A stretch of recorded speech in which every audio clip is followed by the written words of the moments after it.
Old Swanner here, and that was the Parisienne Walkways Fast Lick by Gary Moore, as played by me at 35 beats per minute. Now that compares with the record speed of 60 beats per minute. I've got a little work to do to bring that up to speed. You probably have too, but in this video we'll look at how to break things down so that anyone can really understand exactly what's going on with a complex lick like that. There's an awful lot to cover if you've never really examined this sort of stuff before. I've itemised everything in a blog article alongside this video, which you can find through the link up to my left.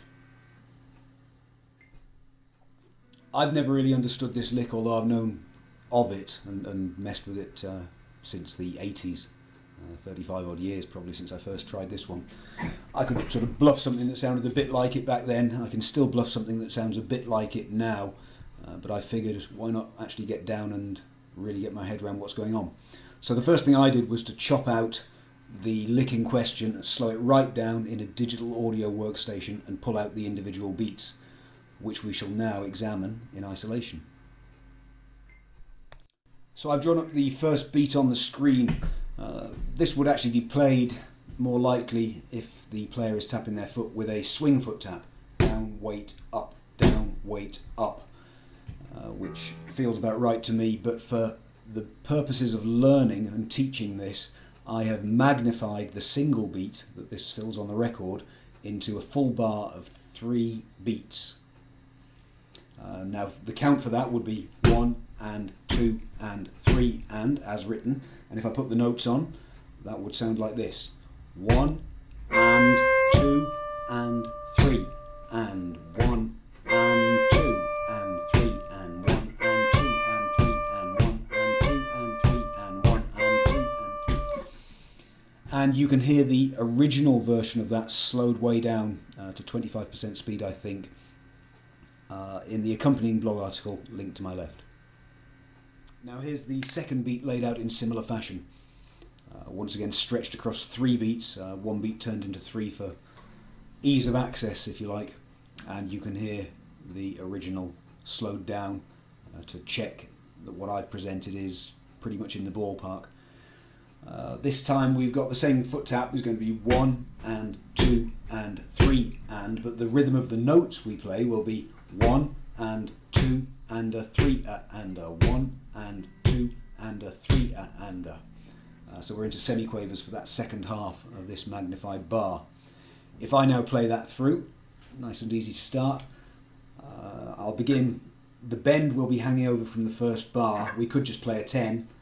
1 and 2 and a 3 and a, or you can bend it. 1 and 2 and a 3 and a 1 and 2 and a 3 and a. But practicing that from a very slow speed, bringing the speed up, and as I always recommend, measuring things to make sure you're progressing the way you hope. Your practice is always trial and error. We think that what we practice will make us better. It's always good to prove that. It can save you an awful lot of time. Moving on to beat 3. Just taking a look at it, you can see it starts to look a little more frantic than the previous 2 beats. We've got at least semiquavers the whole way through, and we introduce semiquaver triplets on the last up foot of this bar. So our count's going to be, on that same 3 beat foot tap, 1 and 2 and 3 and 2 3, 1 and 2 and 3 and 2 3.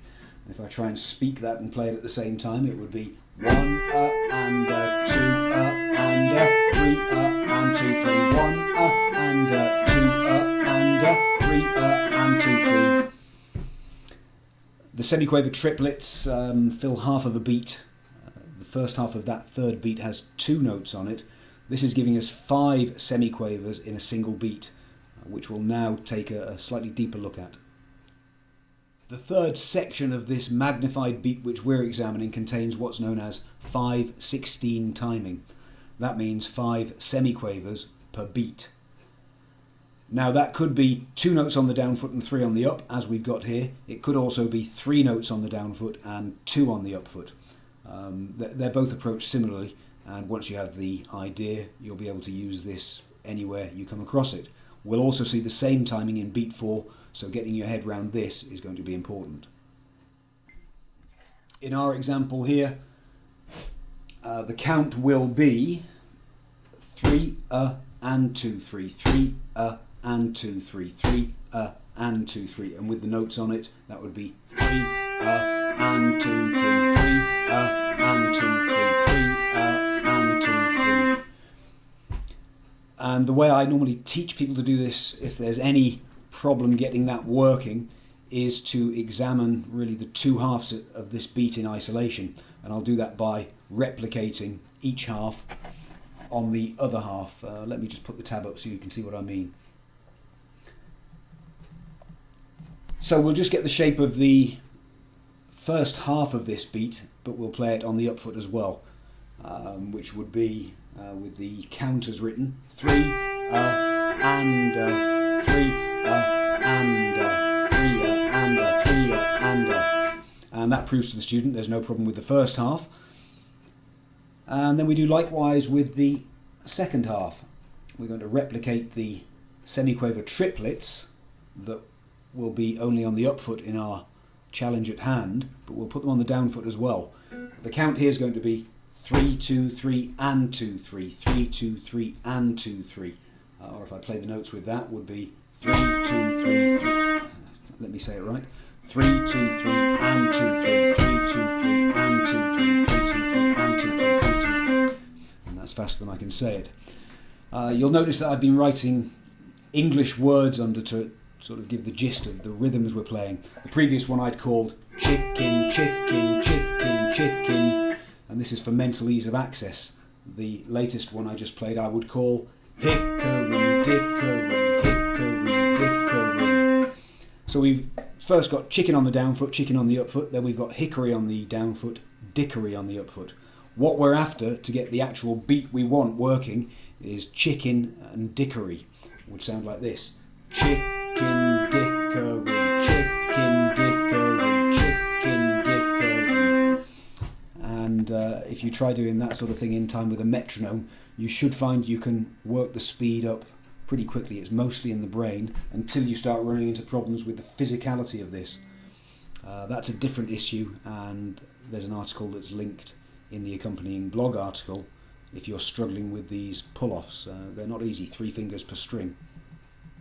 The fourth and final beat of the guts of this lick is on the screen now, and its count is 1 and 2 and 2 3 3 and 1 and 2 and 2 3 3 and putting the notes on that, this would sound like so: 1 and 2 and 2 3 3 and 1 and 2 and 2 3 3 and. That, as ever, once working with the metronome and bringing up to speed. Measuring boxes are provided via the linked article to my left.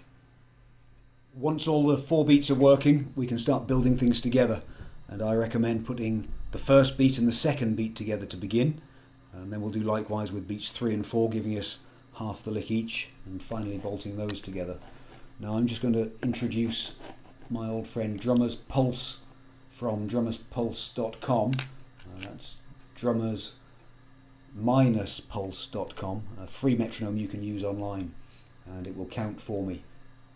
So I shall play along with a bit of this. 1 and 2 and 3 and 1 and 2 and 3 and 1 and 2 and 3 and 1 and 2 and 3 and 1 and 2 and 3 and 1 and 2 and 3 and 1 and 2 and 3 and 1 and 2 and 3 and 1 and 2 and 3 and 1 and 2 and 3 and 1 and 2. And now doing the same, building beats 3 and 4 together. Bring on the Drummer's Pulse. 1 and 2 and 3 and 1 and 2 and 3 and 1 and 2 and 3 and 1 and 2 and 3 and 1 and 2 and 3 and 1 and 2 and 3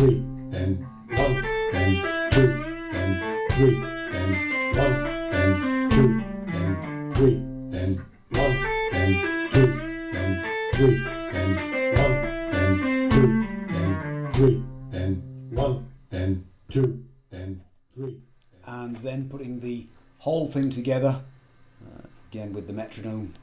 I shall run it here, giving us a full line made up of the 4 individual beats. 1 and 2 and 3 and 1 and 2 and 3 and 1 and 2 and 3 and 1 and 2 and 3 and 1 and 2 and 3 and 1 and 2 and 3 and 1 and 2 and 3 and 1 and 2 and 3 and 1 and 2 and 3 and 1 and 2 and 3 and 1 and 2 and 3 and 1 and 2 and 3 and 1 and 2 and 3 and 1 and 2 and 3 and 1 and 2.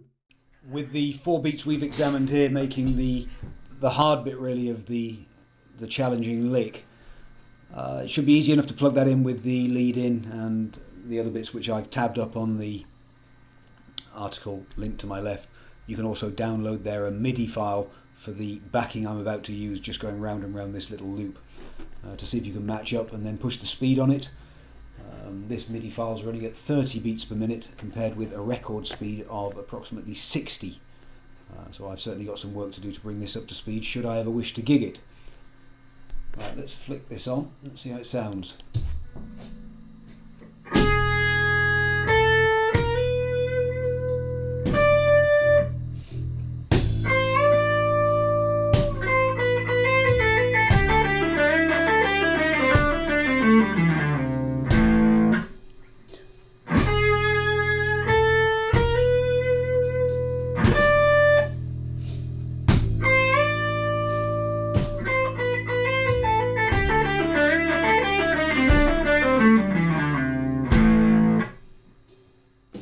For most of us, this is pretty fast, and it might look impossible to some of you to ever get it working up to speed.